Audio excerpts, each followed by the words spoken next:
jouit de la vie en présence de Dieu. Que signifie la parole de Matthieu chapitre 1 verset 23?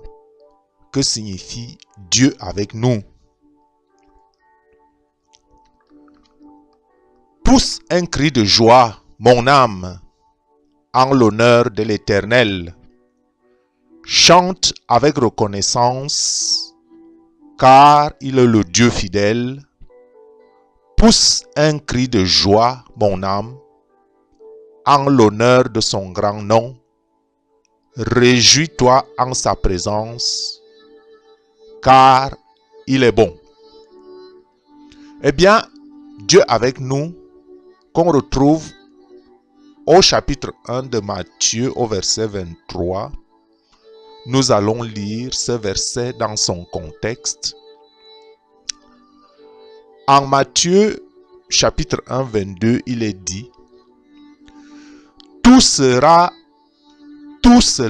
arriva afin que s'accomplisse ce que le Seigneur avait annoncé par le prophète. Voici, la Vierge sera enceinte, elle enfantera un fils et on lui donnera le nom d'Emmanuel, ce qui signifie Dieu avec nous. Dieu avec nous. Comment pouvons-nous être dans la tristesse? Comment est-ce cela possible? Or, que dirions-nous donc à l'égard de ces choses? Si Dieu est pour nous, qui sera contre nous? Frères et sœurs, prenons tout avec joie et rendons gloire à Dieu, car toutes choses concourent au bien-être de ceux qui aiment Dieu, nous enseignent les Saintes Écritures. Si nous savons une chose, c'est que Dieu fait tout pour le bien de ceux qui ont de l'amour pour lui. Ceux-là, il les a appelés selon son projet.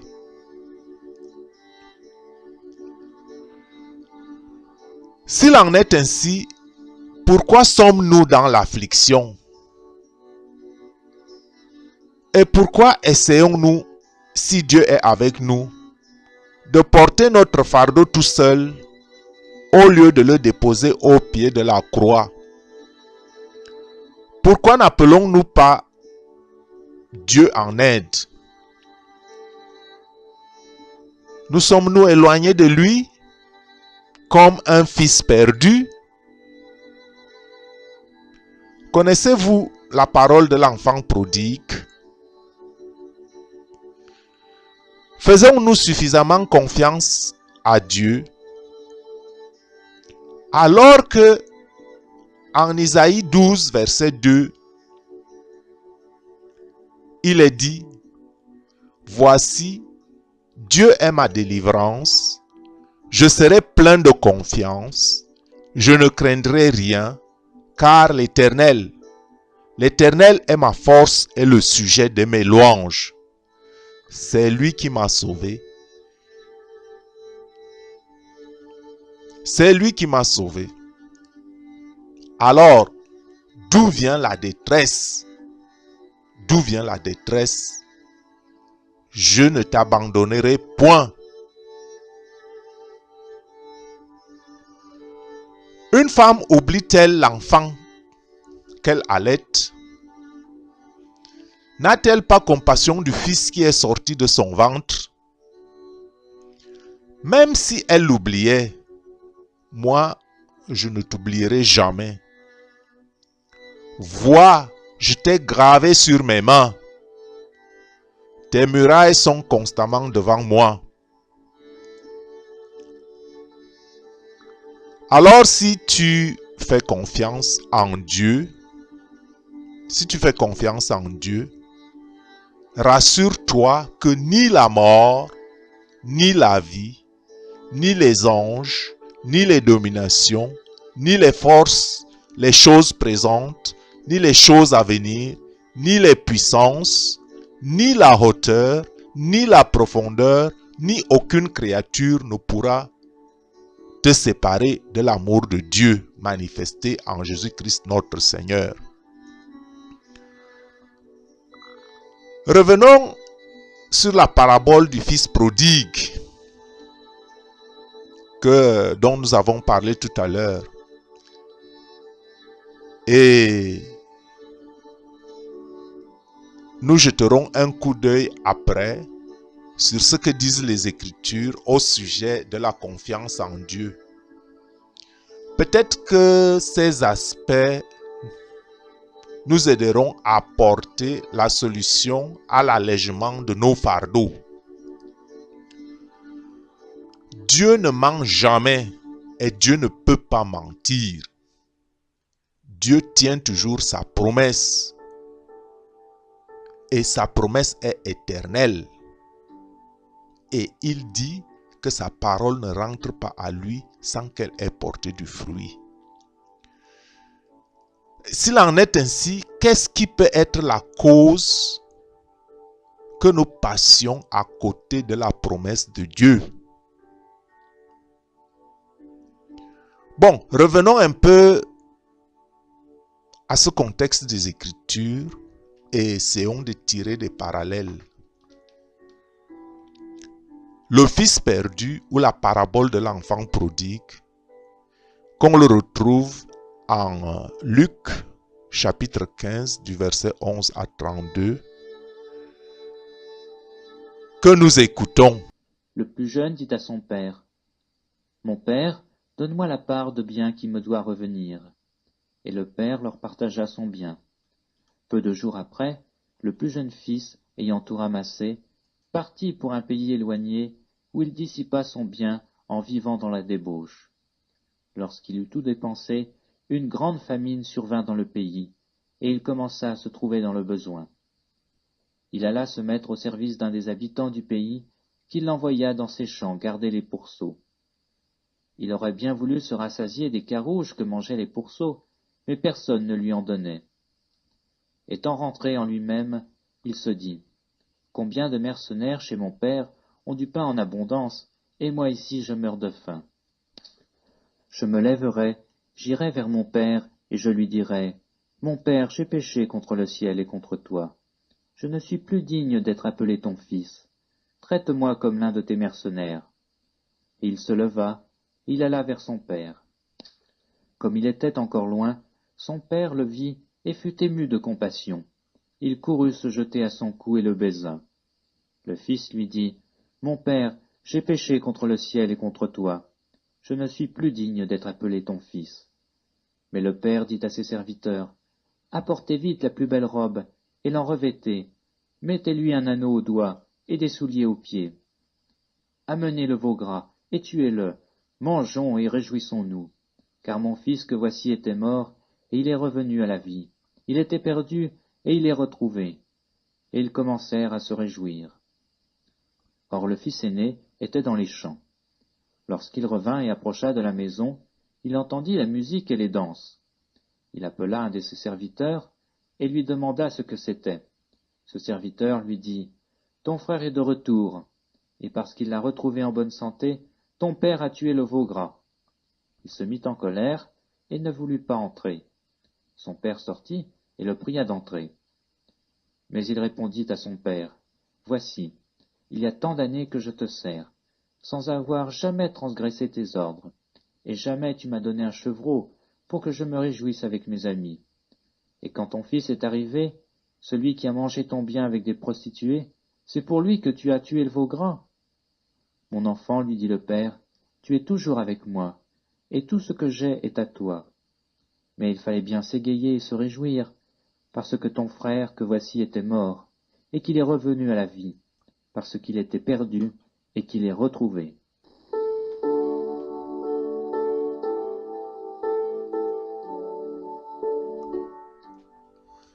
Cette parabole nous illustre de manière éloquente comment un fils aimé va se retrouver dans une situation inconfortable que n'aurait jamais voulu son père.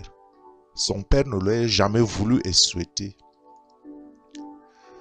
Est-ce une situation similaire qui nous amène bien des détresses dans notre propre existence de part de nos choix? Sommes-nous, es-tu un enfant qui s'est éloigné de son Père céleste? Considérons quelques points essentiels de ce texte. En premier lieu, il y a notre propre volonté.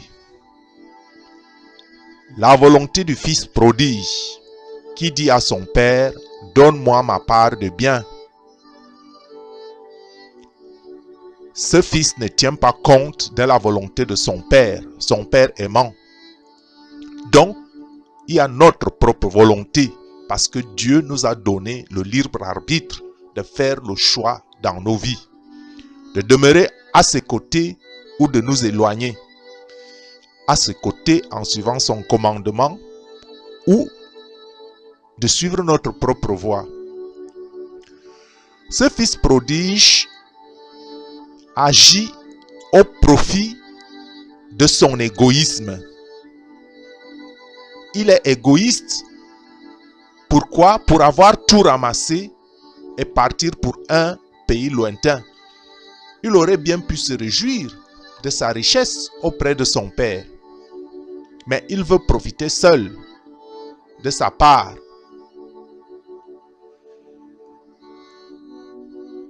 Troisième point, il délaisse son père. Il n'est pas seulement égoïste, mais il délaisse son père. Il va loin de son père, dans une totale indifférence. Il y a ici un manque d'affection filiale. Le quatrième point, il recherche des plaisirs personnels parce qu'il dissipe son avoir dans la débauche. Alors vient la détresse, la faim et le besoin. Alors, ta volonté est-elle conforme à la volonté de Dieu? Ta volonté est-elle conforme à l'enseignement de Jésus-Christ? Bien sûr, notre libre arbitre prévaut et notre volonté personnelle aussi, qui sont de toute évidence des dons de Dieu. Ta vie est un don de Dieu, mais qu'est-ce que tu en fais?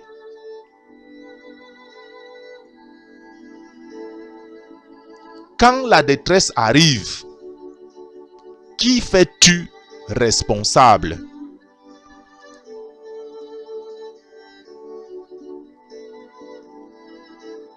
Ce quatrième point m'amène à un autre point qui est en fait une conséquence de notre action, de l'action du fils perdu, parce que il perd tout le nécessaire. Il a tout, il le dissipe, il perd tout le nécessaire. Et cela nous renvoie à un point, à la pauvreté totale. Sommes-nous pauvres parce que nous avons laissé les voies de Dieu? Je parle ici de la pauvreté spirituelle. Je ne parle pas des richesses matérielles. Sommes-nous pauvres spirituellement parlant parce que nous avons laissé Dieu, nous nous éloignons, nous nous écartons du chemin qu'il nous a tracé par Jésus-Christ? Avons-nous perdu tout notre nécessaire, l'Esprit de Dieu qui habite en nous? L'avons-nous enfui dans la débauche et nous nous retrouvons misérables dans la pauvreté totale, au point de vouloir garder les pourceaux.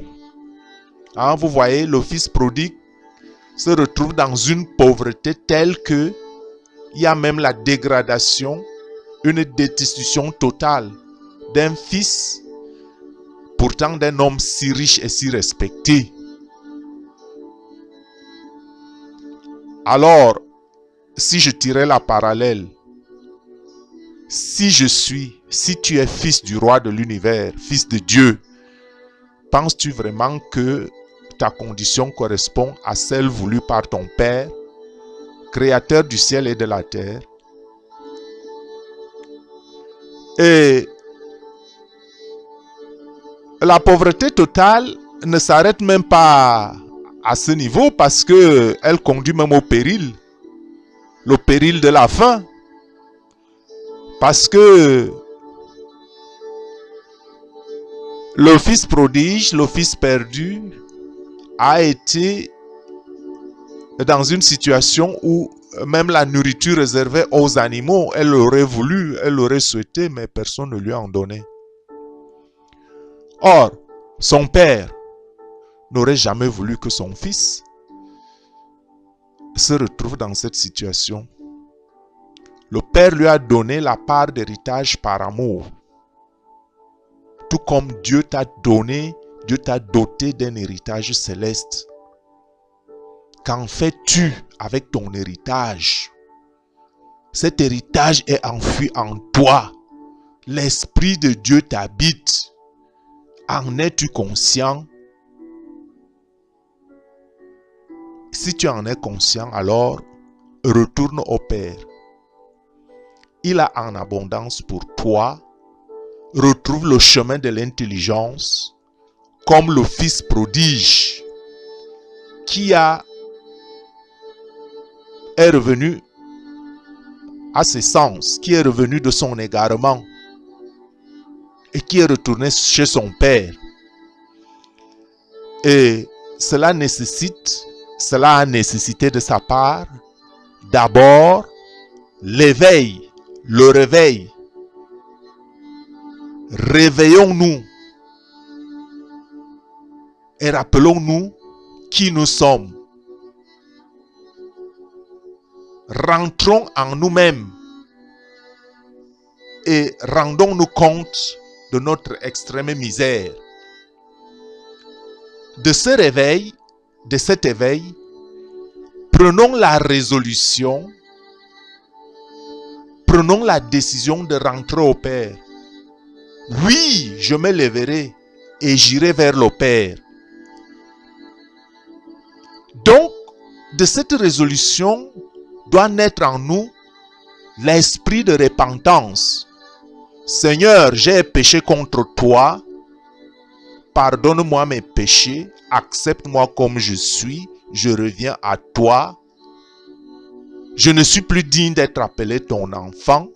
Je mesure l'ampleur de ma faute. Mais tu es un Père miséricordieux. Accepte mon retour.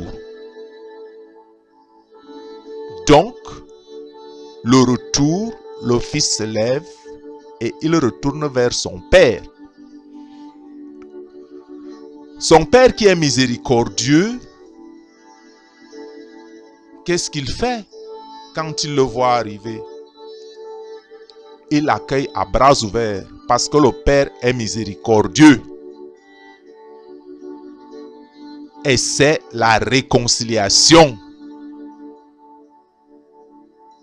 Le fils est parti. Le Père n'en a pas tenu compte. Il l'a vu revenir. Il l'a accueilli à bras ouverts. C'est la réconciliation. Parce que le Père est ému. Parce que le Père aime sa création. Le Fils reçoit le pardon. Dieu pardonne toujours. Quelle que soit la faute commise. Si tu te repentis, si tu pries sincèrement de tout ton cœur, Dieu te pardonne parce que Dieu est amour infini. Et quand Dieu te pardonne, revêt-toi de la sanctification. Reprends le chemin que Dieu te trace.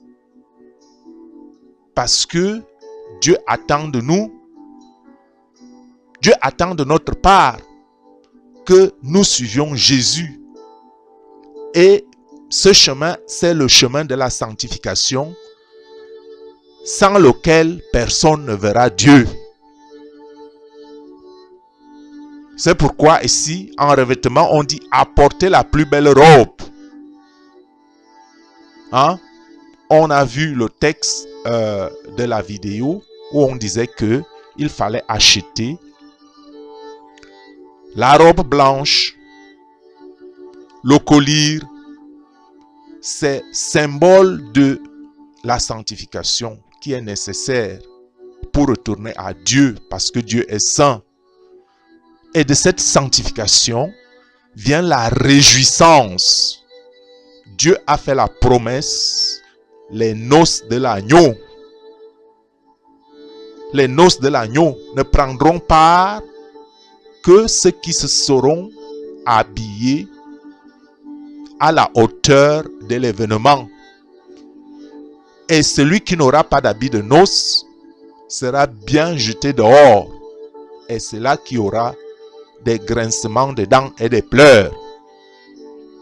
Alors à la réjouissance, on mange et on boit, hein, pour le fils perdu qu'on croyait mort. La joie est grande. Le fils qui était mort est revenu à la vie. Le fils qui était perdu est retrouvé. Et ce texte nous a dit un peu plus haut qu'il y a beaucoup plus de joie dans le ciel pour un seul pécheur qui se répand que pour 99 justes qui n'ont pas besoin de repentance. Alors, ami, toi qui vis encore loin de ton Père céleste, reviens à lui, car il t'attend avec amour. Il y a de la joie dans la maison de mon Père. Sois béni.